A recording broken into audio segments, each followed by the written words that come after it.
നമസ്കാരം. ഇന്ന് നമ്മൾ ഡിസ്കസ് ചെയ്യുന്നത് ഈ ജനകേന്ദ്രങ്ങൾ എങ്ങനെ ആണ് ജനജീവിതത്തെ ഐശ്വര്യപൂർണ്ണമാക്കാൻ പോകുന്നു, അല്ലെങ്കിൽ അതിനാവശ്യമായി ജനകേന്ദ്രങ്ങളിൽ എന്തൊക്കെ നമ്മൾ ചെയ്യേണ്ടതുണ്ട്. ജനവാസ മേഖലയാണ് നമ്മൾ രാജ്യത്തുടനീളം ചെറിയ ജനകേന്ദ്രങ്ങളായി തിരിച്ചിരിക്കുന്നത്. അപ്പോൾ അത് മനുഷ്യന് വേണ്ടിയുള്ള പ്രദേശമാണ്. നമ്മൾ ഇന്ന് ചെയ്യുന്നത് ഒത്തിരി മനുഷ്യരെ അവന് ജീവിക്കാൻ പോലും ഇടം കൊടുക്കാതെ ചേരികളിലേക്കും ദുരന്തങ്ങൾ നിറഞ്ഞ മേഖലകളിലേക്കും തള്ളിവിട്ടിരിക്കുകയാണ്. അത് അവസാനിപ്പിച്ചുകൊണ്ട് ഈ മനുഷ്യ മേഖലയിൽ ഏറ്റവും മനുഷ്യവാസയോഗ്യമായ കേന്ദ്ര സ്ഥലങ്ങളെയാണ് നമ്മൾ മനുഷ്യ മേഖലയായി തിരിച്ചിരിക്കുന്നത്. അതിൽ ഓരോ ജനകേന്ദ്രങ്ങളിലും ഏറ്റവും മനുഷ്യവാസം, ഏറ്റവും പാർപ്പിടം വെച്ച് ജീവിക്കാൻ പറ്റുന്ന സ്ഥലത്ത് മുഴുവൻ ജനങ്ങൾക്കും മുഴുവൻ കുടുംബങ്ങൾക്കും താമസിക്കാനുള്ള ഇടം കൊടുക്കണം. അതുപോലെ തന്നെ അത്രയും ആ പാർപ്പിട യോഗ്യമായ ആ സ്ഥലത്തോട് ചേർന്ന് തന്നെയായിരിക്കണം ഏറ്റവും നല്ല, ഏറ്റവും സുരക്ഷിതമായ, ഏറ്റവും മനോഹരമായ പ്രദേശത്തായിരിക്കണം അവിടുത്തെ സ്കൂള്. ജനകേന്ദ്രങ്ങളിലൂടെ ജനജീവിതം മൊത്തത്തിൽ മെച്ചപ്പെടാനും രാജ്യം ഒരു വികസിത രാജ്യമായി തീരാനും ഓരോ ജനകേന്ദ്രത്തിലും, രാജ്യത്തെ മുഴുവൻ ജനകേന്ദ്രത്തിലും വേണ്ട എല്ലാ സൗകര്യങ്ങളും ആദ്യമേ തന്നെ പ്ലാൻ ചെയ്തിട്ടാണ് ഇത് ഓരോന്നും ആരംഭിക്കേണ്ടത്. അപ്പോൾ നമുക്കറിയാം, ഇന്ന് നമ്മുടെ രാജ്യത്ത് ഒത്തിരി സമ്മേളനങ്ങൾ നമ്മൾ ഓൾറെഡി ഉണ്ടാക്കി വെച്ചിട്ടുണ്ട്. അപ്പോൾ അതെല്ലാം പൊളിച്ച് കളഞ്ഞിട്ട് പുതിയ സ്ഥലത്തേക്ക് മാറ്റണമെന്ന് വെച്ചാൽ അതിനൊരല്പം സമയമെടുക്കും. പക്ഷേ നമ്മൾ ഇന്ന് പ്ലാൻ ചെയ്യുമ്പോൾ ഇതെല്ലാം കൂട്ടി പ്ലാൻ ചെയ്യണം. അപ്പോൾ അതിൽ നമ്മൾ ജനങ്ങളോട് ഏറ്റവും പാർപ്പിടയോഗ്യമായ സ്ഥലം കൊടുത്തിട്ട് മാറണമെന്ന് പറഞ്ഞാൽ വളരെ നല്ല വലിയ വീടുകൾ വെച്ചിരിക്കുന്ന ചിലർ അവനോട്ട് മാറിയില്ലെന്ന് വരും. അവർക്ക് തൽക്കാലം അവരുടെ നാട്ടിൽ അവരുടെ വീട് ഇരിക്കുന്നിടത്ത് തന്നെ തുടരാൻ അവകാശം കൊടുക്കണം. ക്രമേണ നമ്മുടെ രാജ്യവും ലോകവും ടെക്നോളജിക്ക് വളരുന്നതനുസരിച്ച് അവരുടെ വീട് ഹെലികോപ്റ്ററിൽ എടുത്തുകൊണ്ട് പുതിയ സ്ഥലത്ത് വെക്കാനുള്ള സംവിധാനമൊക്കെ ഉണ്ടായെന്ന് വരും. ഇതൊന്നും ഉണ്ടായാലും നമുക്ക് പറയാൻ പറ്റുമോ? അപ്പോൾ ഇന്നത് പ്ലാൻ ചെയ്തിടണം. അതേസമയം ബഹുഭൂരിപക്ഷം പാവങ്ങളും അവർക്ക് കിട്ടുന്ന സ്ഥലത്തേക്ക് ഉടനെ തന്നെ താമസം മാറ്റുകയും ചെയ്യും. അതുപോലെ തന്നെ ആ നാട്ടിലെ സ്കൂള് ഏറ്റവും ഇപ്പോൾ നമ്മൾ പറഞ്ഞ സുരക്ഷിതവും മനോഹരവുമായ സ്ഥലം സ്കൂളിന് വേണ്ടി തിരിച്ചിടണം. അവിടെ ഇപ്പോൾ തന്നെ ഒരു സ്കൂൾ മറ്റിടത്തുണ്ടെങ്കിൽ താൽക്കാലികമായിട്ട് ആ സ്കൂളിൽ തുടരാം. പക്ഷേ ആ സ്കൂൾ പഴയതായാൽ, അല്ലെങ്കിൽ ആ സ്കൂൾ വളരെ കുട്ടികൾക്ക് വളരെ അപകടകരമായ മേഖലയിലാണെങ്കിൽ ഉടനെ തന്നെ പുതിയ സ്ഥലത്തേക്ക് മാറ്റണം. അങ്ങനെയാണ് നമ്മൾ പുതിയ സൗകര്യങ്ങളെ കാണേണ്ടത്. അപ്പോൾ സ്കൂൾ വേണം, വീടുകൾ വേണം, സ്കൂൾ വേണം, പിന്നെ ജനകേന്ദ്രത്തിൻ്റെ ഒരു ഓഫീസ് വേണം. അതും മെയിൻ റോഡിനോട് ചേർന്ന് ഏറ്റവും സൗകര്യപ്രദമായിട്ട് ജനങ്ങൾക്കെല്ലാം എത്തിച്ചേരാവുന്ന ഒരു സ്ഥലത്ത് ഒരു ഓഫീസ് സമുച്ചയം, ഗവൺമെൻറ് ഓഫീസുകളായിട്ട് വരുന്ന എല്ലാം, അത്യാവശ്യം കിടപ്പ് രോഗികളുള്ള ആശുപത്രികളോ അല്ലെങ്കിൽ ഗവേഷണ സ്ഥാപനങ്ങളോ അങ്ങനെ എന്തെങ്കിലും അല്ലാതെ ബാക്കി ഗവൺമെൻറ് ഓഫീസുകളെല്ലാം ആ ഒരൊറ്റ ബിൽഡിംഗ് അല്ലെങ്കിൽ ആ ഒറ്റ പ്രമിസിൽ, ആ ഒറ്റ സ്ഥലത്ത് വരണം.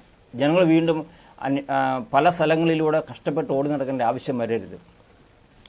അവിടെ ജനങ്ങൾക്ക് സ്വാഭാവികമായിട്ടും ഒരു പഠനങ്ങൾ നടത്താനോ അല്ലെങ്കിൽ ഇപ്പോൾ നമ്മൾ ഓൺലൈൻ ജോലികളും ഓൺലൈൻ പഠനവും ഒക്കെ നടത്തുന്ന സമയമാണ്. അങ്ങനെയുള്ള പല സംവിധാനങ്ങൾ ആരംഭിച്ചു. അതിനുള്ള സൗകര്യവും ആ സ്ഥലത്ത് നമ്മൾ ഒരുക്കണം. അപ്പോൾ ജനങ്ങൾക്ക് ഇപ്പോൾ സംഭവിക്കുന്നതെന്ന് ചോദിച്ചാൽ കുറേ ആളുകൾക്ക്, കുട്ടികൾക്കുൾപ്പെടെ അവരുടെ വീടുകളിൽ ഓൺലൈൻ സൗകര്യങ്ങളെല്ലാം ഉപയോഗിച്ച് പഠിക്കാനൊക്കെ പറ്റുമ്പോൾ പാവപ്പെട്ട കുട്ടികൾക്ക് ഇത് സാധിക്കുന്നുമില്ല. അത് മാറാൻ അതിനുള്ള പരിഹാരമാണ് ഈ നമ്മുടെ ജനകേന്ദ്ര ഓഫീസിൽ തന്നെ ഒരു റൂമോ എന്തെങ്കിലും അവർക്ക് കുട്ടികൾക്ക് പഠിക്കാനായിട്ട് അവിടുത്തെ വായനശാലയും പഠിക്കാനോ ഓൺലൈൻ ജോലി ചെയ്യാനോ ഒക്കെ ഉള്ളൊരു സംവിധാനം അവിടെ ഒരുക്കണം. ഇതൊക്കെ സാധ്യമാണ്. കാരണം ജനങ്ങൾ കൊടുക്കുന്ന നികുതി അവർക്ക് കിട്ടുന്നുണ്ട്.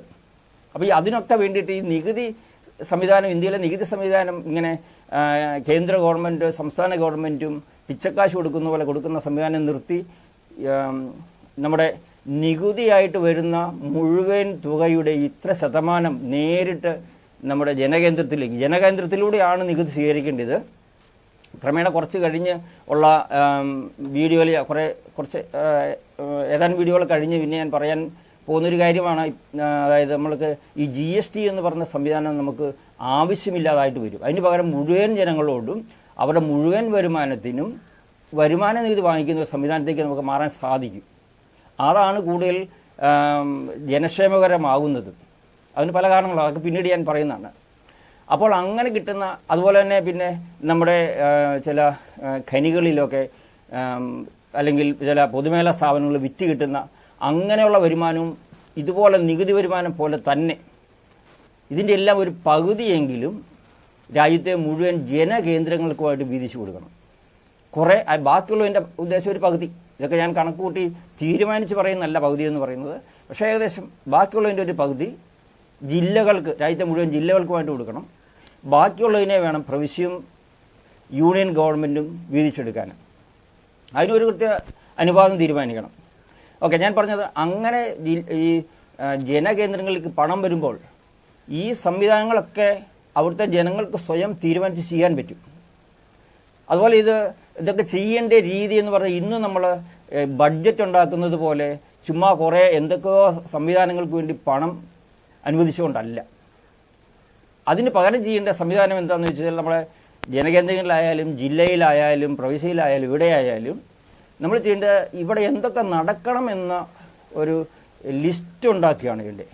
അതിന് ഏറ്റവും പ്രാധാന്യമനുസരിച്ച് മുൻഗണനാ ലിസ്റ്റുകൾ ഉണ്ടാക്കണം.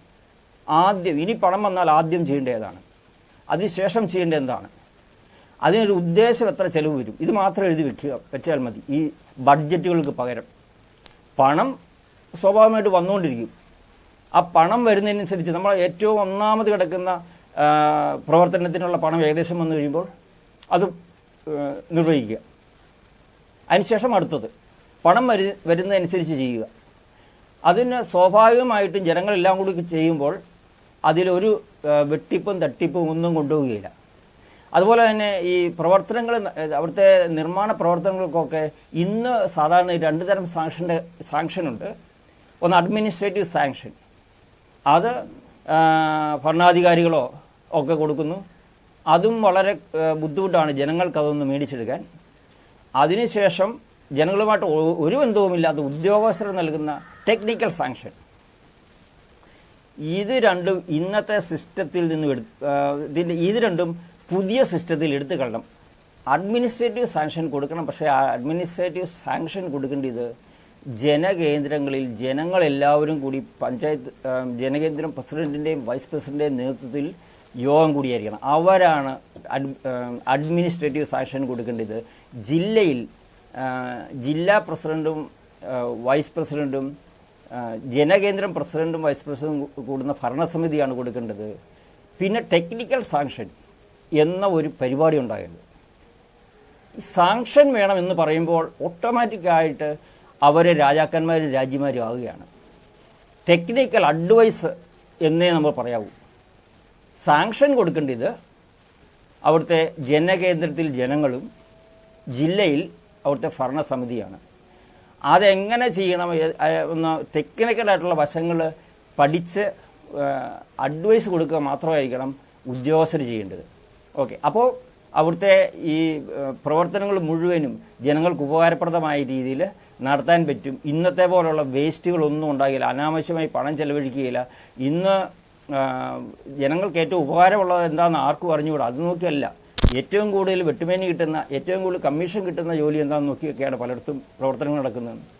അതുതന്നെ 1 കോടി കൊണ്ട് ചെയ്യാവുന്നതിന് 5 കോടിയും 10 കോടിയും ഒക്കെ അനുവദിച്ചിട്ട് പലപ്പോഴും അവസാനം അത് പൂർത്തിയാക്കാൻ പണമില്ലാതെ കൂടെ വെറുതെ ഇട്ട് കളയുന്നു.